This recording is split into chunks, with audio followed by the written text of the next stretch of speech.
Welcome to another Bagged and Board Bite brought to you by baggedandboard.com. This week this time, This episode. this Bite. YouTube boxed video. Well, I can't push against you. I'm pushing against the thing. Yeah. We're bringing you both Avengers vs. X-Men Round 5 Ready Fight, written by Matt Fraction, art by everybody's favorite John Romita Jr. And also number 6, scripted by Jonathan Hickman with art by Oliver Copiel. and some people might say 6 is better than 5 because Matt Fraction isn't writing it. No, we're not saying that. No. It's because the art has changed. The art has definitely changed. The story for these books have all been laid out by the Marvel architects. So you've got Fraction, Hickman, Brubaker, Bendis, all writing the story, but each one is actually scripted by a different writer. The story so far, it's been pretty decent, but what's really been holding this book down... Decent, you say? I say decent. I say lackluster. Lackluster. I do. It's been, okay, let's have the X-Men and Avengers fight in different areas. Namely, let's have them fight on Utopia. The moon! Now, in issue 5, we get them fighting on the moon! Well, the good they were going out there to meet the Phoenix Force. Yeah. So here they are fighting on the moon. And what's that? A transformer? No, it's Tony Stark's new Phoenix Buster armor, which looks horrible. Absolutely ridiculous. And I chalk all that up to John Romita Jr. Mm-hmm. And I think this is a prime example of how art can actually affect a story, because I read 1 through 5 and I was just like, this doesn't read like it's supposed to. Mm-hmm. But then lo and behold, 2 weeks after 5 came out, I got number 6, and it's so far beyond this because I feel like I'm reading a Marvel event book now. And it's not just because Copiel's done other Marvel events like he did with Siege, but it's because the art style just kind of fits that big story so much better. You know what's the funny thing about jazz? All sheet music for jazz, handwritten.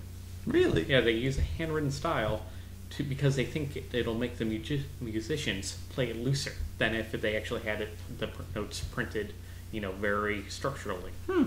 Interesting. So there you get the Learning. art, affecting the actual performance. The art here affecting the actual performance of the story being told. I think this, follows a little bit better because you can tell characters apart. Not that rounded jaw face.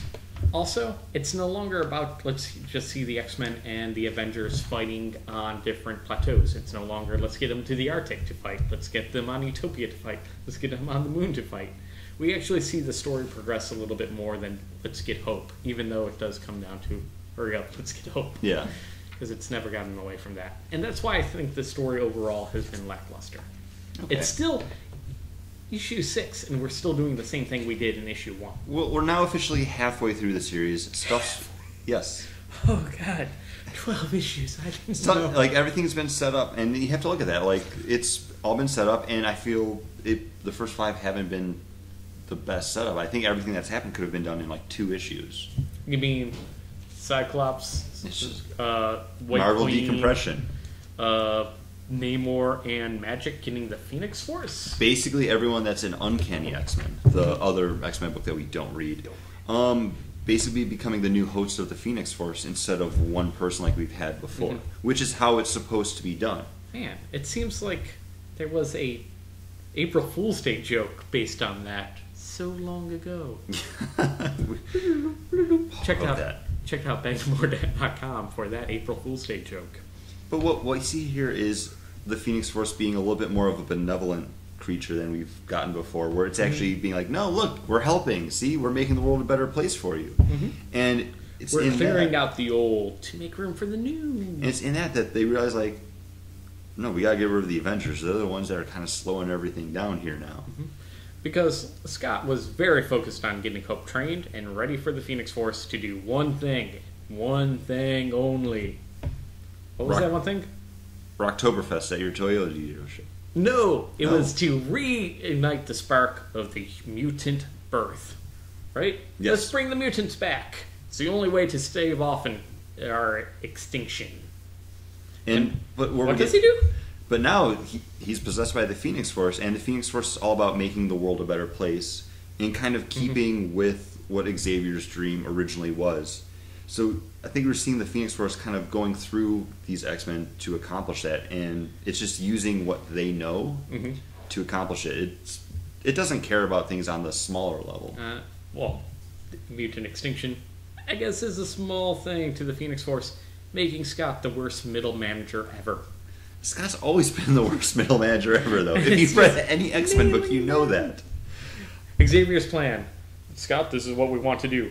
And Scott fails at it. Phoenix Force. Scott has a plan for what he wants to do with the Phoenix Force. Phoenix Force has another plan. Scott fails at his plan. Phoenix Force is succeeding. Yeah. Scott, worst middle manager ever. Probably one of the worst X-Men ever, too. Oh, no. Don't say that. He is. Just because I like his little brother more than I like him doesn't make him the worst. I still like him more than Wolverine. Well, Wolverine and the X-Men is the X-Men is the I know. But anyways. And the X-Men? Yes. The X-Men without Scott. I think you have to admit, just from 5 to 6, it's gotten better. Yes. I don't know if it's just based on scripting for your story stuff. You weren't a big fan. Yeah, well, it is still the same story, except we got more, it kind of moved on with, no, this is what the Phoenix Force is doing, and it's pretty awesome. And you get these characters, you get Hank questioning his motives. Which I really like the Beast stuff in number 6. But really? Hank needs to either shit or get off the pot by now, because he's been doing this since, it was back during Secret Invasion. He was kind of... Yeah, there, and also even he was talking to villains during the M Day kind of thing, trying to find a cure.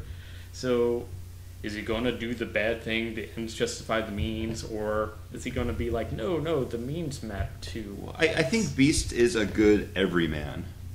Because he's kind of that voice of reason, that logical, and he's just kind of like stuck here with all these other big brains in the Marvel Universe and being like, no, I don't really agree with everything that's been going on. Yeah, but he seems so contrarian to whatever anything's happening. He just seems to be always a counterpoint, so you never know where he stands anymore. I think that just could be Hank as a character might not know where he stands. Yeah, and he does even say that. I feel like there's going to be no place for us to call home anymore to Wolverine, so... I think that's a good character evaluation. But coming out of number 6 is something that kind of shocked me, is just how much Iron Fist seems to be factoring into the rest of what we're going to be getting here. Bendis? The Iron Fist is the only thing that can stand against the Phoenix Force. Not Wanda. No. Which seems also to be the only other character that could stand. Yeah. Because, chaos magic. I felt that. But I'm looking forward to seeing where this goes. Paul, you? Yes, no? I was excited until I heard there's going to be 6 more of these. I thought I was 2 away from the end point. I'll be picking them up. I know, and I'll be picking them up also, because I'm a comic book addict, much like you. That's why you watch this video, and that's why we want you to comment down below. Do it.